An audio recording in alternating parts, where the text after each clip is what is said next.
안녕하세요. 저는 사랑하는 사람과 달콤한 결혼 생활을 꿈꾸다가 안타깝게도 파혼을 하고만 30대 초반의 여자입니다. 주변의 친구들이나 지인들을 보면 남들은 결혼도 참 쉽게 하는 것만 같은데 저에게는 왜 이렇게 결혼이라는 게 어려운 건지 잘 모르겠습니다.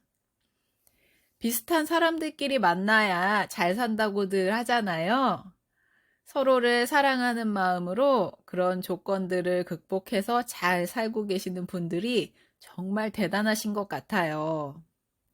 저는 결혼을 하기 위해 조율하는 과정에서 각자 원하는 조건이 달라서 어그러지고 말았네요. 그 과정에서 정말 어처구니 없는 일을 겪기도 했거든요. 지금부터 저의 결혼 준비 과정에 대해서 한번 이야기해 볼까 합니다. 저는 시골에서 소 키우고 농사 지으시는 부모님 아래에서 자랐습니다. 그래서 어린 시절을 시골에서 보내게 됐어요.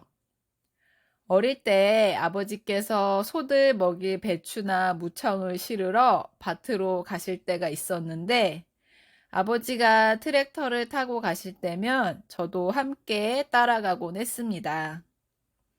동네에 오토바이를 타고 볼 일이 있어서 가실 때면 저도 뒷자리에 야무지게 앉아서 타고 가기도 했고요. 풀밭에서 아버지와 함께 네잎클로버를 찾으면서 네잎클로버를 발견하면 환하게 웃어주시던 아버지의 모습이 눈에 선하네요. 어머니는 바쁘신 와중에도 항상 맛있는 식사를 준비해 주셨고 해가 뉘엿뉘엿 질 때쯤에 나던 밥 냄새가 아직도 저의 어릴 적 풍경 속에 남아 있어요. 이처럼 저는 어릴 적에 요즘 아이들 같이 어린이집이나 유치원이 아닌 논밭에서 주로 어린 시절을 많이 보냈었던 것 같아요. 시골이라는 곳이 그렇잖아요. 도시와 같지 않아서 항상 일일이 손이 가야 하는 일들이 많아서 부모님은 항상 바쁘셨어요. 그래서 저는 스스로 시간을 보내는 방법을 터득해야 했지요. 제가 학교에 들어가고 나서는 아버지와 산으로 들로 돌아다니는 일은 적어졌어요. 저도 저의 사회생활이 시작되었으니까요. 그렇게 초등학교, 중학교, 고등학교로 진학했지요. 보통 시골에서는 사교육도 도시 아이들처럼 받지 못하고 교육 환경이 열악한 편이에요. 유명한 학원을 다니거나 명문대 과외 선생님 구하기도 어려웠고요. 저는 여느 아이들과 다르지 않게 열심히 학교 생활을 했고 모범생 축에 속했던 것 같아요. 비록 시골이었지만 저는 제게 주어진 상황에서 할 수 있는 만큼 열심히 공부했어요. 그래서 저는 결국 말하면 알만한 인서울 4년제 대학에 들어갈 수 있었죠. 시골에서 19년을 보냈던 제가 서울 생활을 시작하게 되었는데요. 서울은 정말 시골과는 180도 다른 별천지 세상이더라고요. 그동안 제가 지냈던 시골에도 저는 만족하면서 지내고 있었어요. 그런데 20살 갓된 저의 눈에는 서울이라는 곳은 너무나 재미있는 일들로 가득한 곳이었어요. 미팅하기, 술집 가기, 미술관 가기, 뮤지컬 공연 보기, 한강에서 치맥하기 등등 저의 로망들을 실현할 기회가 온 거죠. 대학 새내기로서 동아리 생활도 너무나 꿈꿔왔던 일이었기 때문에 저는 많은 동아리들 중에서 천문 동아리를 선택하게 됩니다. 우리 학교의 다른 과 학생들과 함께 별 보러 다니는 동아리라니 정말 생각만 해도 낭만적이었어요. 저는 동아리 생활에 푹 빠져서 시간 날 때마다 동아리방에서 죽치고 지냈고 같은 동아리원들이랑 친해지게 되었어요. 같이 천체 관측도 다니고 너무나 즐거운 나날들이었지요. 그런데 그곳에서 유난히 눈에 띄던 오빠가 있었는데요. 복학생이라고 하는데 왠지 아는 것도 많아 보이고 말이 많지 않고 진중해 보이는 게 괜찮은 사람 같다고 생각하고 있었습니다. 그런데 그 오빠와 제가 동아리방에서 자주 마주치면서 같이 밥도 먹고 시험 기간에는 도서관에서 공부도 하면서 친하게 되었습니다. 학교에 가는 날이든 주말이든 저희는 거의 매일 만났고 오빠는 저를 데리고 서울 이곳저곳을 돌아다니며 저의 서울살이 로망을 만족시켜 주었습니다. 오빠와의 데이트는 정말 꿈 같기만 했어요. 하지만 만남은 짧고 이별은 길다고 했나요? 어느 날 엄마한테 걸려온 한 통의 전화는 정말 청천벽력 같은 소식이었죠. 힘없는 목소리로 엄마가 말씀하시더라고요. 아빠가 얼마 전 병원에서 종합검진을 받았는데 대장암 4기라고 하시는 거예요. 이미 온몸으로 전이 돼서 수술조차 불가능한 상태라고 하더라고요. 정말 일주일 동안은 눈물이 쉬지 않고 흘렀습니다. 항상 씩씩하고 제 앞에서 눈물 한번 보이지 않으셨던 엄마조차 이 상황은 버티기 힘들어 하셨어요. 무엇보다 가장 힘든 건 당사자인 아빠셨는데요. 평생을 밤이며 낮이며 소만 생각하시고 농사일만 생각했는데 정작 본인의 몸은 돌보지 못했다며 안타까워 하셨어요. 몸은 몸대로 마음은 마음대로 약해진 아빠는 얼마 버티지 못하셨습니다. 너무 늦어버린 거였죠. 엄마를 잘 부탁한다는 말만 남기시고 하늘나라로 가셨어요. 아빠의 마지막 한마디는 제 인생을 완전히 바꿔버렸습니다. 저는 서울로 다시 올라왔지만 고향에서 혼자 힘들게 일하실 엄마를 생각하니 아무것도 손에 잡히지 않았어요. 학교는 어쨌든 졸업해야 하니 학교 수업에는 출석하되 주말이나 방학에는 무조건 엄마가 계신 고향으로 내려왔어요. 그래서 엄마 일을 도와드리고 계속 배워나갔어요. 제가 이 일을 배워야겠다는 생각은 없었는데 아빠가 갑자기 이렇게 돌아가시고 나니 생각이 바뀌더라고요. 엄마는 고생스럽고 힘든 목장일과 농사일을 저에게 시키고 싶지 않다고 하셨어요. 하지만 저는 의지가 확고했습니다. 아버지가 하시던 일을 제가 꼭 해야만 할 것 같았어요. 엄마와 함께요. 그렇게 4년의 시간을 힘들게 학업과 고향집에서의 가업을 함께 병행했어요. 졸업하고 나서는 바로 고향으로 내려가서 소를 키우고 농사도 지었지요. 요즘엔 목장도 예전처럼 소만 키우는 게 아니라 체험형으로 바뀌어서 손님들을 끌어들인다면 수익이 훨씬 더 날 것 같았어요.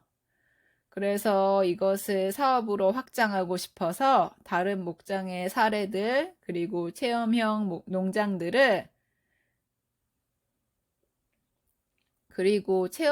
농장들을 벤치마킹하면서 열심히 공부했어요. 생각해보면 그때가 고등학교 때보다 훨씬 더 열심히 공부했던 것 같아요. 그래서 그 기간 동안은 어떤 누구와도 연락하지 않고 목장 일을 배우고 사업을 확장하는 데 집중했어요. 그 결과 아빠의 발끝에도 못 따라가겠지만 그래도 훌륭한 딸 뒀다는 이야기를 많이 들었습니다. 목장 일도 갈수록 자동화가 되고 있고 예전처럼 무조건적인 노동이 필요한 것도 아니었기 때문에 여자인 저도 충분히 할 수 있었습니다. 그런데 일을 하면 할수록 참 힘드셨겠다는 생각이 들었습니다. 저는 엄마 아빠가 제공해 주신 집에서 편안하게 생활했던 제 자신이 참 철이 없었다고 느껴지더라고요. 딸인 제가 지금까지 아빠가 어떤 삶을 사셨는지 몰랐다는 사실에 부끄럽기 그지 없었습니다. 시간은 흘렀지만 여전히 아빠의 빈자리는 남아 있었기에 저희의 상처가 봉합되기에는 충분하지 않았지만 나름 자신의 자리를 찾아가고 있었어요. 엄마도 예전에 씩씩하고 건강하시던 모습을 되찾아갔고 저도 치마 입고 핸드백 들고 전공책 들고 다니던 대학생의 모습이 아닌 몸빼 바지에 밀짚 모자가 익숙한 그을린 피부를 가진 시골 아가씨가 다 되어갔습니다.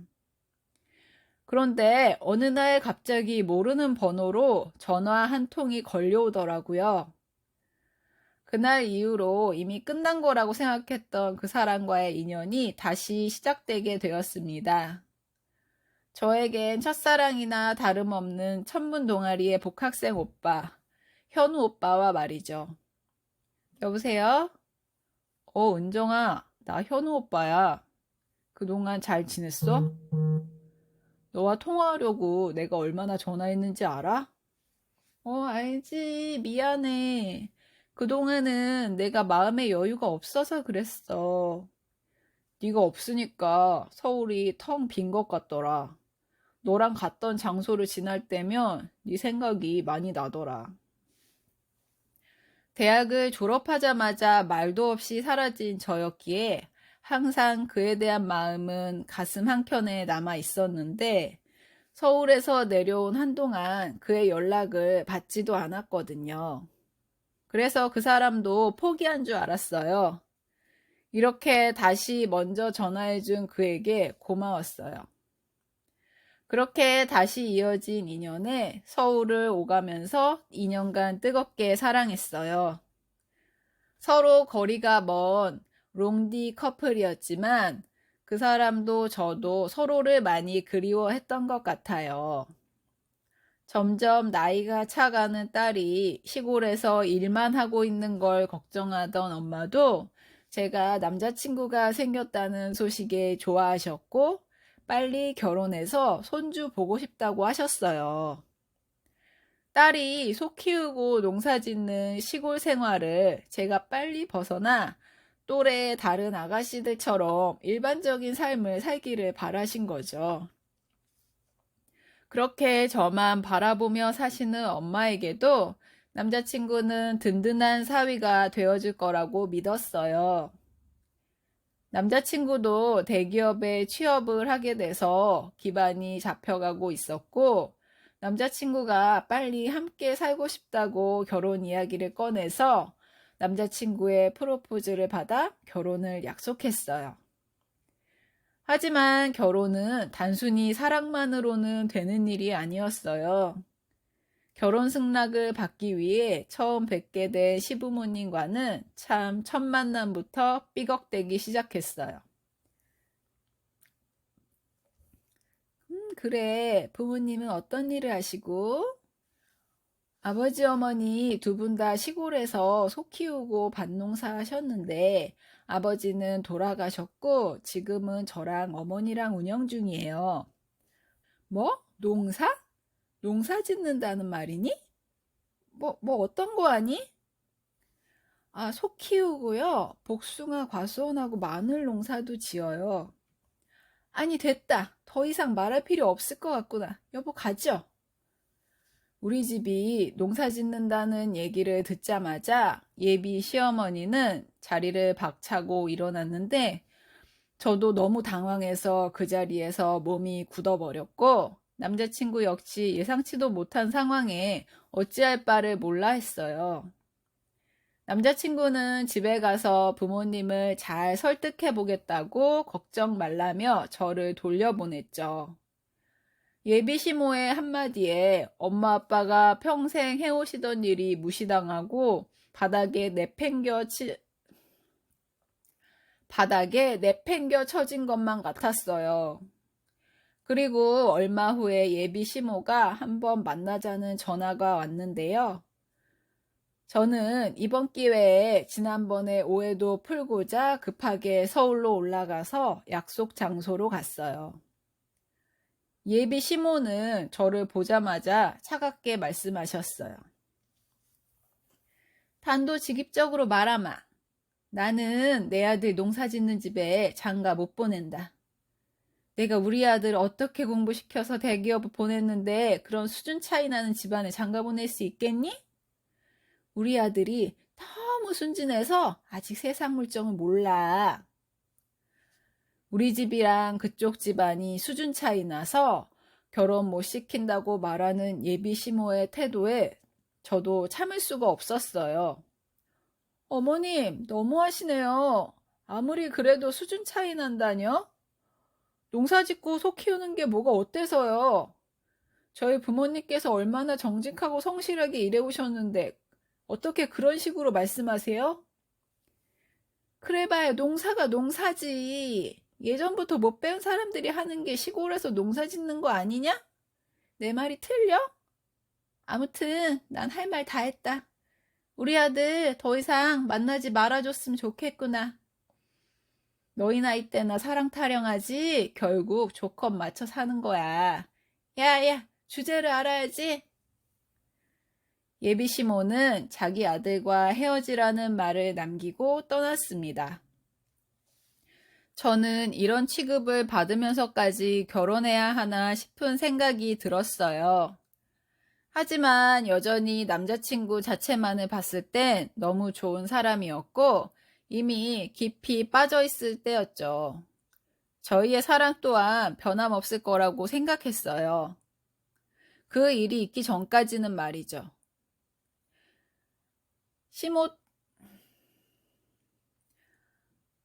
예비 시모 때문에 머리가 아팠던 어느 날이었어요. 오랜만에 대학 때 같은 동아리였던 친구한테서 전화가 왔습니다. 절친까지는 아니어서 고향에 내려오고 나서는 만나거나 연락한 적이 없었던 친구였어요. 오랜만에 전화통화를 하면서 예전 이야기를 하니까 즐겁더라고요. 그 친구는 학교 근처에서 아직도 살면서 취업해서 잘 지내고 있다고 하더라고요. 그런데 그 친구가 굉장히 이상한 말을 하는 거예요. 은정아, 너 혹시 학교 다닐 때 만났던 현우 오빠 기억나? 나 현우 오빠 호텔 커피숍 갔다가 만났잖아. 어떤 여자랑 선보고 있더라? 예전에 너랑 만날 때 엄청 예쁘게 만나서 내가 부러워했었는데 네 생각 나더라고. 그래서 현우 오빠랑 통화했는데 다음 주에서 거기서 또 선본다면서 얘기하더라. 너랑은 고향 내려가고 나선 헤어졌지? 예비 시모와 만났던 일 이후로 약간 서먹해지긴 했지만 남자친구와는 별 문제 없었거든요. 그래서 저는 순간적으로 머릿속이 하얘지더라고요. 오랜만에 소식 전한 친구인데 창피해서 사실 우리 다시 만나고 있었다는 말을 못 하겠더라고요. 그래서 이미 예전에 헤어지고 지금 소식은 몰랐었다고 대충 둘러댔습니다. 이번 주말 회사 일이 바빠서 못 본다는 남자친구의 말이 떠오르면서 머리를 망치로 쾅 하고 얻어맞는 기분이었습니다.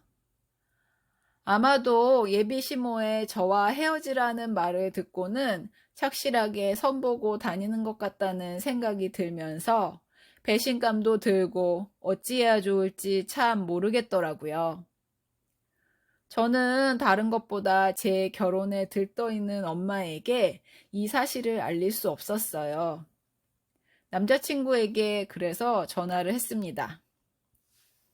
오빠, 나 은정이 혹시 이번 주말에 올 수 있어? 내가 회사 일 때문에 못 간다고 했잖아. 왜? 무슨 일 있어? 목소리 톤 하나 안 바뀌고 거짓말하는 남자친구였지만 이 믿기지 않는 사실을 제 눈으로 확인하고 싶었어요. 친구를 통해 알게 된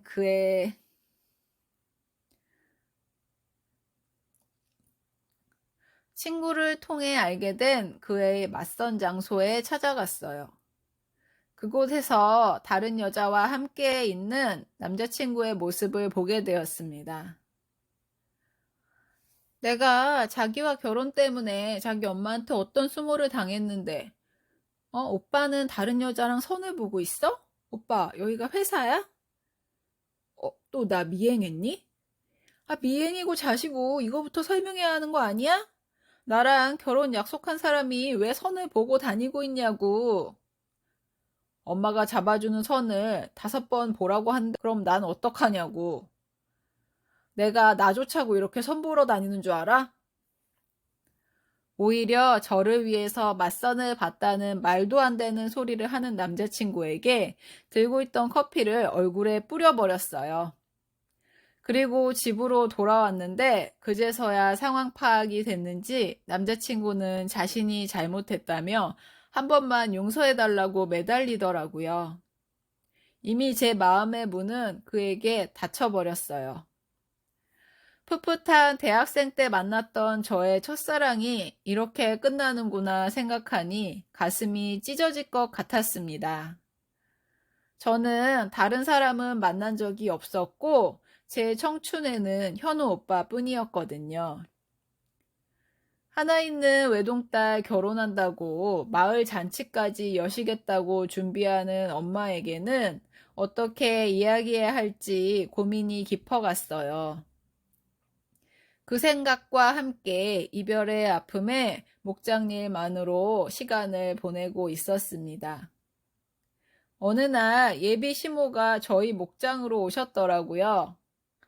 엄마한테 연락을 받고 제가 급하게 집으로 뛰어갔는데요. 집에는 엄마와 그 여자가 앉아 있었죠.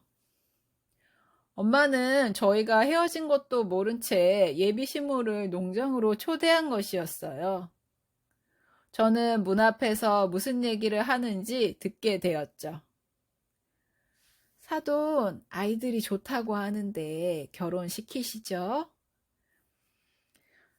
무슨 중대한 할 말이 있을 것 같아서 이 시골 촌구석까지 왔더니만 뜬금없이 사돈이라뇨?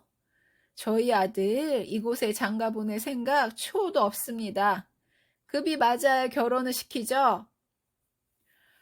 저는 딸아이 결혼시키면 목장 정리하고 서울로 올라갈 생각이었어요.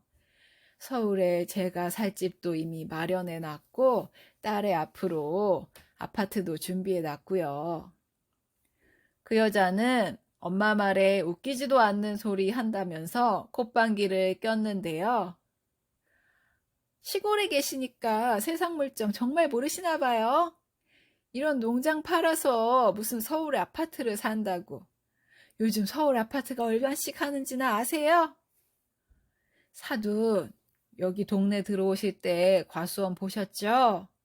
그 옆에 마늘밭이랑 저 뒤에까지 다 저희 목장 초지예요. 애 아빠가 죽기 전에 성수동이랑 잠실에 부동산도 여러 채 사놔서 우리 딸아이 앞으로 부동산도 꽤 되고요. 그런 걱정은 안 하셔도 됩니다. 엄마의 말을 들은 예비 시모는 얼굴이 새하얘지더라고요. 동공지진 일어난 게 보이면서 머릿속으로 엄청나게 계산을 다시 하는 것 같았어요. 그랬었구나, 사돈. 그것도 모르고.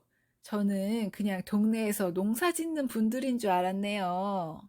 날짜는 언제로 잡을까요? 빠르면 빠를수록 좋을 것 같은데. 우리 집에 장가 보낼 수 없다더니 우리 집 재산 얘기를 듣더니 아주 저희 엄마에게 붙어서 떨어질 생각을 하지 않았죠. 이 역겨운 꼴을 더는 볼 수 없어서 집으로 들어갔어요. 어머, 우리 애기 왔니? 말을 하지 그랬어. 이렇게 큰 농장인 줄은 생각도 못했지 않니? 지난 일은 다 잊고 우리 한번 잘 지내보자. 역겨워 진짜. 은정아, 너 시어머니 되실 분한테 무슨 말버릇이 그래? 엄마, 나 이 결혼 안 해. 나 이미 그 인간이랑 헤어졌어. 미안해. 미리 말 못하고 이런 꼴 보여서. 얘야, 무슨 얘기니? 우리 아들이 너 많이 좋아해. 너희 3년이나 사귀었다면서 다시 잘 시작해보렴. 결혼은 조건에 맞춰서 해야 되는 거라면서 자기 아들이랑 헤어져 달라던 사람이 지금 와서 잘 시작해보라뇨? 주제에 맞게 행동하라면서요. 이제 와서 보니 좀 아까우세요? 꼴랑 30평짜리 경기도 아파트 전세 살면서 아들 대기업 다닌다고 그렇게 급을 찼더니 우리 집안에 비해 당신 집안이 너무 떨어져서 결합 못하겠네요. 누구는 이런 말 못해서 안 하고 사는 줄 아나. 농사 짓는 집안 수준 떨어진다고 못 배운 사람들이 하는 일이 시골서 농사 짓는 거라고 하지 않으셨어요? 아주머니 무슨 대학 나오셨어요? 아, 대학은 나오셨나요? 우리 아빠 서울대 농대 나왔어요. 엄마는 이대 출신이고요. 당신처럼 그렇게 편견 가지고 사니까 그따위밖에 못 사는 거예요. 알겠어요? 본인이 급 떨어진다는 소리를 듣고도 제가 가진 재산이 아쉬웠는지 그 여자는 모두 자기 잘못이라며 자기 아들은 잘못이 없다며 용서해달라고 사정을 하더라고요. 그 모습을 보니 참 한심하기 그지없었습니다. 얼굴도 참 두껍다라는 생각이 들었고요. 어릴 때부터 배운 교훈인 사람 겉모습만 보고 편견 가지지 말라. 혹은 직업에는 귀천이 없다라는 말을 왜 이리도 지키기가 어려운 것인지 모르겠네요. 엄마는 이번 일을 계기로 살면 얼마나 더 살겠느냐면서 저희 집에 많았던 일들을 정리하고 계십니다. 평생 아빠 목장에서 일생을 바쳐 일만 하시느라고 어디 1박 2일 여행도 제대로 가본 적이 없었는데요. 그동안 못 갔던 미국, 유럽 여행도 가시고 이번에는 크루즈 여행도 가시겠다고 알아보고 계세요. 평생 일만 하면서 지내오신 엄마를 보면 저도 마음 한켠이 항상 아팠는데요. 요즘 그동안 열심히 산 세월을 보상이라도 받듯이 즐겁게 지내시는 엄마의 모습을 보면 정말 행복합니다. 제가 행복하면 엄마는 더 행복하시겠지요? 제가 한 사랑 때문에 엄마한테 상처 준 걸 생각하면 미안한 마음뿐이에요. 엄마를 위해서라도 제 행복을 찾아 즐겁게 살아봐야겠습니다. 앞으로 진실된 마음으로 저를 사랑해 주시고 아껴 주실 시댁 어르신들을 만나고 싶은 마음입니다. 여러분들도 겉으로 보이는 모습만 보고 판단하지 않고 내면을 보아줄 수 있는 좋은 사람들과 인연을 길게 만들어 가시기를 바라겠습니다. 저의 긴 사연 들어주셔서 고맙습니다.